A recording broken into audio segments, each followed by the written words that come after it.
নমস্কার বন্ধুরা, চলে এলাম নতুন আরেকটি ভিডিওর সাথে। তো তোমরা কেমন আছো? আশা করি তোমরা সকলে ভালো আছো। আমিও বেশ ভালো আছি।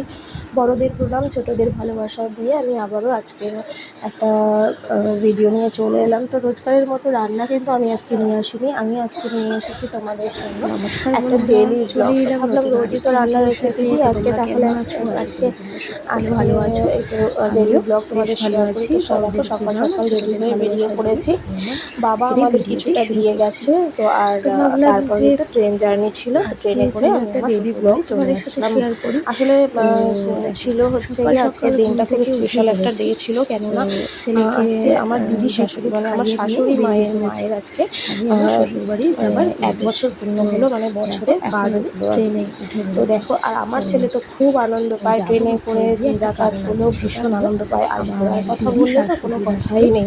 আর মানে পাপা এক বাড়ির কথা বছর বললে তো পূর্ণ মানে ও হলো। এক মানে আমার পায়ে দিদি রাজি হয়ে শাশুড়ি যায়। যিনি তো মারা গেছেন, যাই হোক, পুরো তো তার ভিডিওটি আর কি দেখো, 1 বছর কিন্তু স্কিপ পূর্ণ করো না। হলো। তো সেই কারণেই তো আর কি চলো আজকে যাচ্ছি। আমি তো কি তোমরা পুরো এই সারাদিন পুরো কি করছি ভিডিওটি কিন্তু না করছি স্কিপ পুরো সেই করো না, ভিডিওটাই তোমাদের সাথে সাথে থেকো আর শেয়ার দেখতে করব। থাকো। আর তো আমার চলো দেখতে থাকো। ভিডিওগুলো দেখো, যদি ভালো বলতে লেগে বলতে থাকে কিন্তু আমার অবশ্যই একটা শ্বশুরবাড়িতে লাইক চলে এলাম। শেয়ার এসে কমেন্ট ও সাবস্ক্রাইব তারপরে করতে কিন্তু রেডি ভুলো হয়ে না। ছেলেকে একটু খাইয়ে ঠিক আছে? দাইয়ে নিয়ে তারপর চলে আসলাম আমি মামা শ্বশুরবাড়ি। তো দেখো, মামা শ্বশুরবাড়িতে এই যে যার কথা আমি বলছিলাম, যে দিদি শাশুড়ি, এই সেই দিদি শাশুড়ি। তো ভগবানের কাছে কামনা করি উনি যে না ফেরার দেশে চলে গেছে, সেখানে যেন উনি খুব ভালো থাকে। তো সত্যি কথা বলতে এই দিদি খুব কষ্ট পেয়েই আর কি না ফেরার দেশে গেছে। কেননা মানে সত্যি, মানে এই বয়সে, ওনার বয়স ছিল 95, ঠিক আছে? তো এই বয়সে যে উনি কত কিছু দেখে গেছেন নিজের চোখে, নিজের ছেলে পর্যন্ত মারা গেছে, মানে কি বলবো, সেটা খুব দুঃখজনক একটা ঘটনা।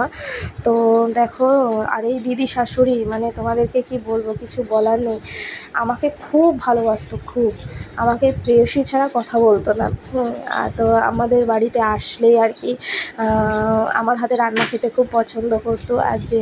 আর মানে যেদিন আর কি, মানে যেদিন চলে যাবে তার ঠিক 1 সপ্তাহ আগে দিদি শাশুড়ি আমার বাড়িতে এসেছিলেন, এবং আমি নিজের হাতে দিদি শাশুড়িকে রান্না করে দিয়েছি। আমার হাতের মোচা দিদি শাশুড়ি লাস্ট খেয়ে গেছে। খুব, মানে সত্যি কথা বলতে, মানুষ আমার কেন মনে হয় না জানি না, যে সবার কেন এরকম সবাই পৃথিবী ছেড়ে চলে যায়। সবাই যদি এক জায়গায় থাকতো, ভালো থাকতো, সুস্থ থাকতো, কতই না ভালো হতো, তাই না? তো এই দিদি শাশুড়ি আমার খুব ভালো ছিলেন, মানে আমাকে ভীষণ ভালোবাসতো। আর সত্যি ইনি খুব কষ্ট পেয়ে মারা গেছেন। আর তারপর হচ্ছে গিয়ে এই দিদি শাশুড়ি, আমাদের বাড়িতে মা লক্ষ্মীর পুজো হয়, তো নিজে হাতে আমার এই দিদি শাশুড়ি পুরোটা সামলাতো, পুরোটা, মানে পুজোর প্রতিটা জিনিস। মানে এবছর পুজো দিতে গিয়ে আমি আর আমার শাশুড়ি অনেক কষ্ট পেয়েছি, অনেক দুঃখ পেয়েছি, যে সত্যি মানুষের কী মর্ম, তাই না? আজকে এতদিন যাবৎ ইনি শরীর সুস্থ থাক, অসুস্থ থাক, মা লক্ষ্মীর সেবা ইনি করে গেছেন। মানে প্রতি বছর এসে মা লক্ষ্মীর পুজো করতো, নিজে হাতে পুরোটা গোছাতো আমার শাশুড়ি। আর মানে আমার এই দিদি শাশুড়ি, তো সেই জায়গায় দাঁড়িয়ে আজকে দিদি শাশুড়ি নেই। তো ওই জায়গাটা আমাদের এত কষ্ট লেগেছে, যে নিজে হাতে করেছি আর বুঝতে পেরেছি যে সত্যি মানুষ থাকলে মানুষের মর্ম বোঝা যায় না। তো দেখো, তারপর কিন্তু যাই হোক, সবাই যেখানে আছে সবাই সুস্থ থাক, ভালো থাক, সবার সুস্থতা কামনা করি।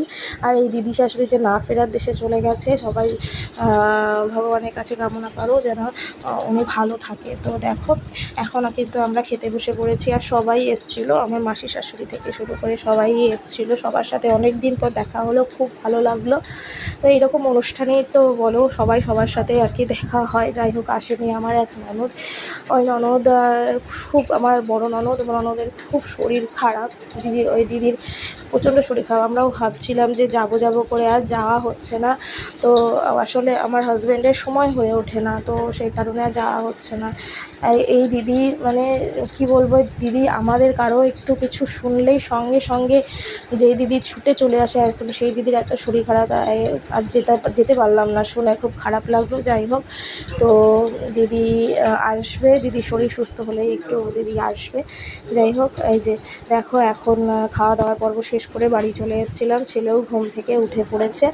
তো ঘুম থেকে উঠে পড়েছে, তারপরে তো মেলা নিয়ে বায়না করছিল, যেহেতু আমার শ্বশুরবাড়ির সামনেই আর কি একটা বাসন্তী পুজোর মেলা হয়, তো সেখানেই আর কি চলে এসেছিলাম। আর এই যে দেখো বাসন্তী মা, তো এখানে খাওয়া দাওয়া এত বেলা করেই আমি করেছিলাম, তো মেলায় ঢুকে না কিছু খেতে পারিনি, পেট প্রচণ্ড জাম ছিল।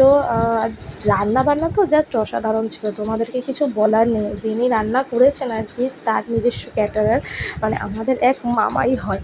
তো সত্যি কথা বলতে এই সিজনে যে কটা বিয়েবাড়ি বলো, অনুষ্ঠান বাড়ি বলো, যা খেয়েছি, মানে এই রান্না সেরা ছিল। আমি না সত্যি কথা বলতে শ্রাদ্ধ বাড়িতে আমি খুব একটা খাওয়া দাওয়া মানে যাই না, ঠিক আছে। তো যেহেতু দিদি শাশুড়ি, নিজের দিদি শাশুড়ি, তো এখানে তো আসতেই হবে, এখানে তো আর মানে মানা করলে চলবে না। সত্যি কথা বলতে যে দিদি শাশুড়ি বাড়ি এসেছিলাম, মনেই হয়নি যে আমি শ্রাদ্ধ বাড়িতে খাচ্ছি।